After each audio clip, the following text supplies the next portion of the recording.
Welcome to the Zandbergen Report, where wealth strategies and investment wisdom collide, featuring your distinguished host and certified financial planner, Bart Zandbergen. Welcome to the Zandbergen Report, a showcase for wealth strategies and investment wisdom that's essential for our evolving world. I'm your host, Bart Zandbergen, and as usual in studio today, Paul, our engineer. Paul, how's your day going? It's going good today here. You know, the sun is trying to peek out, and I'm putting all those. I've decided to save up and get a Pagani, and so I'm feeling good here. I've got a plan for the year here. I figure. Do you have enough years left to save up? Don't be mean now. I can always dream. All right, go ahead. And I'm super excited to have a special guest today, Colin Boyd. Colin, welcome to the show. Thanks. It's great to be here. Sure. And Paul, I broke my rule again. I think it's the second week in a row. Really? Okay, yeah. What'd you do? Remember what the rule is? I don't remember. So I tend not to have as guests or hang out with the people who are taller, better looking, or younger than me. And again, is that why I'm on every show? You're safe. Well, I'm younger. So. Well, I'm so excied to have Colin. Colin and I have known each other for about a year now, and we crossed some of the same paths professionally. But Colin comes here with a particular expertise. He is obsessed with helping his clients and entrepreneurs use stages to leverage their platform and sales. He's a certified speaking professional, and he keynotes at conferences around the world on topics such as persuasive communication and selling ideas through infusion selling. Persuasive communication, that's certainly helpful in a marriage, wouldn't that be, Colin? Yeah, to a point. To a point, but it's a different conversation sometimes with your wife. And I think my 3-year-old has pretty much mastered that already. Absolutely. So Colin's clients include Coca-Cola, Suncorp, Fuji, and Hewlett-Packard. He runs a successful high-level mastermind program for content creators and entrepreneurs. He delivers his signature program, Self from Stage Academy, which helps people turn every presentation into a money-making machine. He is an Aussie, if you haven't figured it out, who lives in Newport Beach with his wife and his 2, I'm sure they're not that crazy kids, Colin. They're pretty cute. So, Colin, before we can get started, tell us just a little bit about you. You're an Aussie in Newport Beach. So how did that happen? Yeah, so it was probably about just over a year ago, year and a half ago. We met early on when I moved to the US. My wife and I had a dream of coming over to the US in terms of our industry that we're in, which is really personal development. I've been a keynote speaker on the circuit for about 10 years, and you know, there's no bigger market in the world for personal development than the US. Mm-hmm. And we had a dream, something kind of on our heart, that we wanted to go after something. And I asked this question with my wife about 2 years ago, which was, you know, when we get to the age of 90 and we look back on our life, would we regret not going after this, not making the move? And the answer was yes, we would regret it. And so from that point, we started to make plans and then made the big move with our young little kids to move over to the US. And you and I have talked about that a little bit, and that's a big move. No family here, right? No family, nothing. Just our little kids and my wife. So yeah, that's a big undertaking. It definitely was. Well, yeah, good. Congratulations on that, and it's working, right? I mean, it's working well. Yes, absolutely. I mean, to land in Newport Beach, I could imagine worse places to live. Yeah, and so I feel very blessed to be here. Yeah. Well, we're glad to have you. Since we only have limited time, we have such great things to talk about. So I'm going to get right into it. So I know through my career that speaking, whether it's on stage or one-on-one with a client is very, very important. And you and I have talked about that and kind of the work that I think that we're going to end up doing together. But why is speaking on stage important for someone's business success? Well, I think about, you know, anyone who wants to see some level of success in their business or in their career, at some point, you're probably going to have to get on a stage. And so, you know, just recently we went to your event and you were on stage and sharing your story and saying hello to the clients and so forth and greeting people. And there's something about a stage that positions people in the consumer's mind. First of all, it positions you as an authority. And so as soon as you step on a stage, your clients, your audience think that you're an authority. Now, whether you are or not, there's just an inbuilt belief system in human beings that if you're on a stage, you're an authority. Now, I know you are an authority, and but even more than that, you step on stage and that amplifies.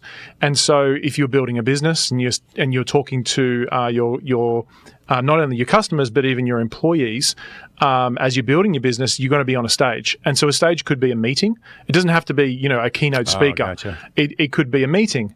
It could be a webinar that you run. I know a lot of financial guys who run webinars for their clients. It could be an actual physical stage like you did at your event, or it could even be a Facebook Live these days. That's a huge part of people's marketing. So for me, a stage is not just a physical stage. I think there's like a hierarchy. Yes, my main focus is how people communicate and engage an audience from a physical stage, but there's a whole gamut of stages that scale down all the way down to like a Facebook Live or something like that. Yeah. I think that's probably the future of speaking as well, is it not? Absolutely. Yeah. I mean, yeah, absolutely. Yeah. So I'm going to ask you about being confident on stage, and I've heard this over my career, over my life, and I don't remember the exact details, but people have more of a fear of like jumping out of an airplane, or more of a fear of speaking in front of an audience than they would jumping out of an airplane or something along those lines. Is that? Yeah. I think it was more a fear of dying or dying. Yeah. More of a fear of getting on stage than dying. So I think the saying is they'd rather be in the coffin than reading the eulogy. Right. And so, I think speaking is a very vulnerable experience. Sometimes you might have heard this old adage of like, imagine that the audience is naked. Yeah. I mean, that doesn't help anyone, right? Because you're the one who's naked, standing on the stage. Yeah. And so I know for me, when I was a young boy growing up, I was about 13 years old, and I was first year of high school. I was in a boys' Catholic high school, private boys' school, and had my little cub hat on and my long socks on, sitting in class. It was actually scripture. Yeah. And it was coming up to my turn to read from a passage from the Bible, just kind of reading from it. And it came to me, and I remember reading and stuttering on my words and just feeling like my whole world just shrunk. I don't know if anyone's ever had an experience like that.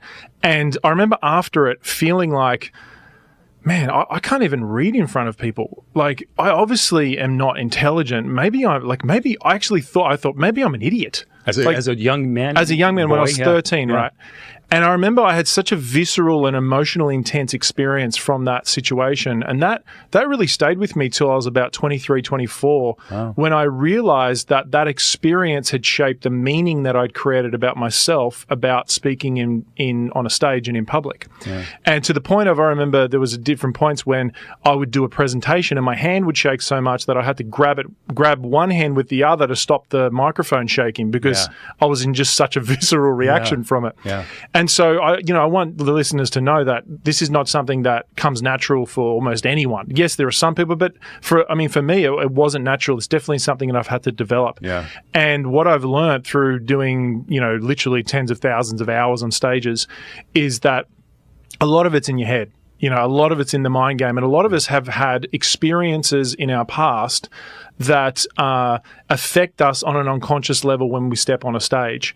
And so it isn't actually even the situation that is affecting us. It's the meaning that we've created from an experience we had in our past that is actually showing up in our present world. And it's affecting our world right there and right then. Yeah. Yeah. Does that make sense? Yeah. Matter of fact, that leads into something I was waiting for a break to ask you.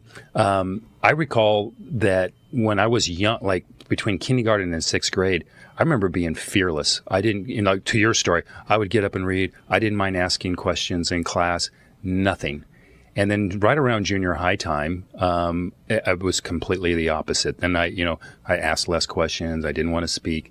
So, I mean, my takeaway is that I don't know what it is. That might be another session or a one-on-one session, but maybe something happened. I mean, possible something happened to cause that shift. A lot of the time there's defining moments in our life that happen, and we make a lot of the times unconscious decisions that basically there was a fact. So something would have happened and there's the facts, but the facts don't matter. It's the meaning that we put on the experience that matters. Yeah. And so when I'm a trained coach as well. And so when I have conversations with people, especially around public speaking, we will uncover some of this stuff because, yes, you can learn all the skills, But until you shift some of the unconscious beliefs that are framing how you show up on a stage or to an audience, then you're not really going to show up as your full version of yourself.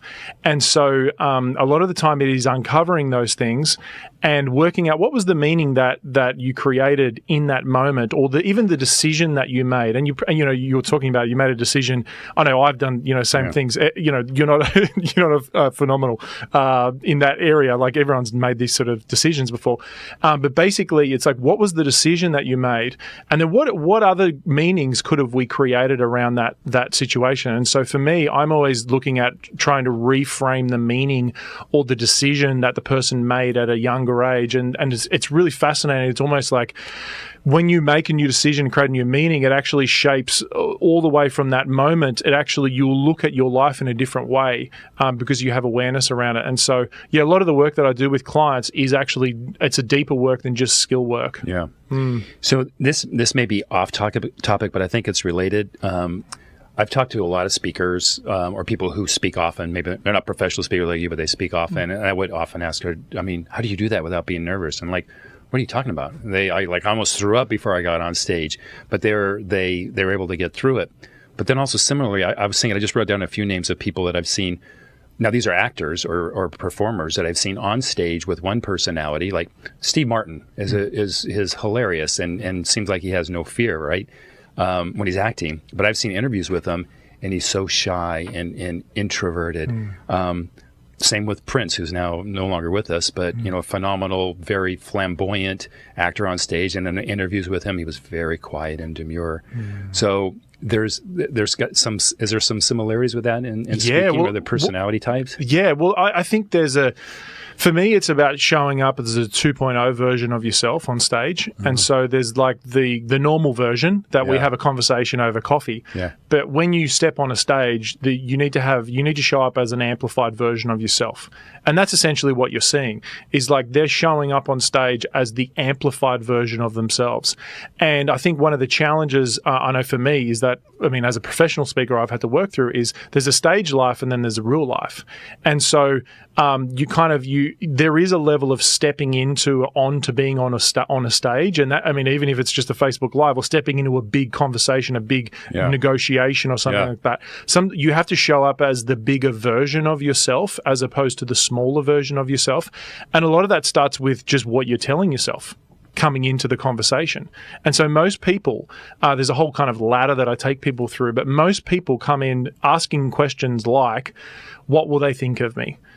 Will I fumble on my words? Will they judge me? Yeah. Like all these sort of questions. And as soon as you ask them, what do you think would come up in you if you're asking those questions? Yeah. You're going to feel fear, right? Yeah, of course. Hesitation, nervousness. Yeah. And I don't know about you, but really the result a lot of the time, when someone who's on stage speaking and they're in that state, the impact on the audience is, I call it concern, because I don't know if you've ever seen someone speaking and you can just tell like they're viscerally nervous. Yeah. And you actually feel a concern for them. You're like, right. Are they okay? Yeah. Because as an audience member, you want the speaker to win. You don't want them to fall flat on their face as much as we believe sometimes like the audience does. They don't. Yeah. They actually want you to win because it's really uncomfortable for them. Because they're much more happy that they're up there than them in the seat in the audience, right? Absolutely. They're not up there. And so, it's like it comes into your head game. So when I'm coming into a presentation, I'm acutely aware of the conversation that I'm having with myself. Yeah. And the questions that I'm asking. And so, happy to share some of those things as well. So. Oh, great.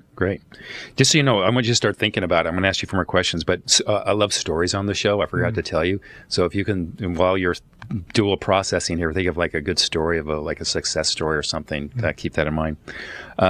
So what mindset or beliefs does a person have to have become a great and persuasive communicator? Well, in terms of a mindset, one of the biggest ones is that there's kind of two shifts that I think you need to make to become effective at speaking. One of the shifts is realizing that whenever you speak, you are selling something. And it's not like a pushy, kind of sleazy selling. It's more like I don't care whether you're in corporate. You could be in corporate and you go from one department to another. So my background's in corporate. I would go from one department to another. I would speak with the department head, and essentially I'm trying to sell them an idea. And if they don't get onto that idea, I know that they'll put their resources and their time and their energy towards some other project. And so whether you're in corporate or whether you're on a stage or you're a business owner and you're selling ideas, you're always selling. And so that's the first kind of transition that people need to realize, is that speaking is selling. It's not separate. It's the same thing. And it's not about even necessarily making an offer at the end. It's just realizing that any communication is selling. Selling yourself. Selling yourself, absolutely. Yeah. Selling an idea. Selling confidence. Selling confidence, absolutely. Yeah. And so it's energetic. It is, there's multiple levels. The second revelation is that when you're selling something, is that selling is actually serving. And so I know for you, Bart, if you even think about your clients, the ones that probably have seen the greatest transformation in their world, in their life, in their finances, in their choices, in the quality of their life, would be the ones that have invested the most in you, and you've had the opportunity to therefore solve and serve at the highest level, right? Yeah. And so until we get to a place where we realize that me making an offer, and someone doesn't have to say yes, but me making an offer to a client is actually the greatest way that I can serve them, because it gives the client the opportunity, and they may not say yes, but if they do say yes, it gives me an opportunity to serve them at a higher level. And so when I'm teaching selling from stage, which is kind of one of my core focuses, that's like a big transition that I tend to see shifts in people, is realizing that selling's not sleazy, it's not pushy, it's not any of that. It's serving at the highest level. And so that's like a big shift, I think, that people need to take on if they want to position themselves as a market leader. So you've kind of alluded to this earlier, but maybe we have a little more detail. So how do people use a stage, if you will, to sell their products and services? Yeah, well, I think, depending on, how you're doing it, I take, like, probably one of the easiest ways to do this is running like a webinar. A webinar is just an online platform where you're just, sharing some slides and talking. It could be video or so forth. But basically, using a stage like that, which is fairly cost effective, you can get an audience fairly quickly. But essentially, you're providing value. And there's a few things that I think speaking does really well. First of all, like I mentioned before, it positions you. So it positions you as an authority. Second of all, it gives you a level of goodwill. And so that's like you have emotional resonance with your audience. And so when you're providing value and information that is valuable to the audience, then you build up goodwill. And then essentially you can make an offer that could be, set up a consultation, that could be an opt-in, or that could be literally, like for me, I'll sell online programs or high-level mastermind programs or things like that. Okay. All right. All right. So here's one that's interesting to me. What is the difference between an amateur and a professional communicator? I think a lot of the time it comes in the preparation and how you show up. One of the biggest shifts that when I used to do a lot of work with corporations is that realizing that I would come in and I'd say to them, so tell me your title, like, even for you, Bart, like tell me your title. Yeah. A certified financial planner, whatever your title, CEO, founder. Yeah. And I'd say, okay, cool, that's your title. Now, I want you to take that title off you, because that's not actually your title. Your title from moving forward from now on is, especially if you want to be a leader, is that you are a professional communicator. That's actually your title. Because the more you move into leadership, the more it becomes about language, the more it comes about communication, resonance with your clients, how you communicate those ideas, and the less it becomes about doing the stuff. Like when you first started out in your career, you're probably on the spreadsheets, you're doing the entries, you're making all the phone calls, you're doing the stuff. Yeah. But now you're probably sitting back and having just conversations with clients, and then you send a memo to your assistant, and then they do all the stuff, right? Does that make sense? You been in my office? Totally. I've been texting with you, I know. And so the higher you go in leadership, the more it becomes about communication. And so the more of a grip that you have on your linguistic ability to communicate something, the more powerful you'll be as a leader in your business, in the marketplace. And so language essentially creates money. Language creates movement. in your audience, it creates action. And so I think a professional understands that language is not, this is not an amateur game. This is something that any sort of investment of time or money in understanding how to communicate more effectively, I think is a good investment. And I know I'm a little bit biased, but just from literally working with thousands of business leaders around the world, that's one of the biggest distinctions that there's, that I find is the thing that defines people that go to their top 1%. Yeah. You know what's interesting about that, and I'm sure you're going to agree with this. So for anyone who asks or whoever cares, as a student or as a parent, like, hey, what major should I do? I almost always say, communications, marketing communications. Because no matter what if you're going to be a business person, if you're going to be an artist, that's something different. Well, maybe. Whatever you do, you need marketing communications. Because to your point, it would be great, right? Even in my industry, you can pick anything else, a CPA if you want. If I put a shingle out on my door and said, "This is Bart Zandbergen, CFP," and then just sit there and wait. Doesn't really work that way. How good would that be? So I think it's so important in business and in life. Actually, if we have enough time, I'm going to drill down and see how you use your profession with your family. So I'm sure you have some tricks. Go for it. Ask me whatever you want, whatever you're interested in. All right, let's go there. So now, is your wife in business with you? Yeah. So she is my right-hand person in my life and in my business. Yeah. And so it's kind of fascinating because I think that, the more you go on in business, the more you realize what you're actually good at. And leaning into that is more and more, how you become a 10 out of 10 individual in your industry. Yeah. And so my wife and I have realized that we obviously have quite different strengths. Yeah. And so she is actually very heavily involved in the strategic decisions that we make, a lot of the hires, the employee hires, the structure, the process. Like, she's a lot more analytical in that sense, where I'm more involved in the offers and the communication and the sales and the machine of that type of thing. So understanding where your strengths are has been huge. Okay. Yeah. Well, this still might work then. Are you able to use your tricks on her? No. No, they do not work. It's actually funny because whenever I do something with my wife, she'll kind of look at me and she has a discernment gift, so she can just pick. I feel like if I said something wrong in another state, she would know. Like, she'd call me, she'd text me, "Is something going on, Colin?" So no, I can't get anything past her. But I mean, when it comes down to the kids, like some little things that I'll do is I'll say to them, what do you think I'm going to say about your room being in this state right now? Yeah. And then they'll say, well, it's messy. I need to clean it up. So all of a sudden, like, they're creating the idea. I'm not creating the idea. Okay. And so, like, that's some, more persuasive conversation stuff. Yeah, but sure. But it definitely does work with the little ones. Yeah. So you can mold them. Absolutely. Yes, all right. So what are the different types of stages that business owners utilize to sell their ideas and products? Well, like I said, I think there's a hierarchy. I think that in terms of selling your stuff, it is live stages, webinars, Facebook Lives, videos, any sort of, like, that's kind of the hierarchy to sell your stuff. Okay. Yeah.